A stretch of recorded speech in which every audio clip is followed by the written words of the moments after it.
পুরো সব কিছু রেডি, অনেক চেষ্টা করেছিল, খুব একটা মানে বাজে সিচুয়েশনের জন্য আসতে পারিনি, তো সেই জন্য কিছু করার নেই, একটা ভালো মোমেন্ট ওনাদের হয়ে আমাকেই নিতে হচ্ছে। তো অবশ্যই নেক্সট টাইমে আরও অ্যাচিভমেন্ট আছে, তো সেটার জন্য ওনারা অবশ্যই রেডি থাকবে, তো সেই দিকেই আমি ফোকাস করছি।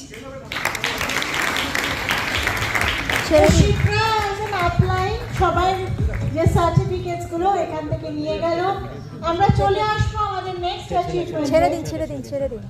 ছেড়ে দিন এটাকে কেটে দিন। আমাদের নেক্সট 6 স্টার ক্ল্যাপিং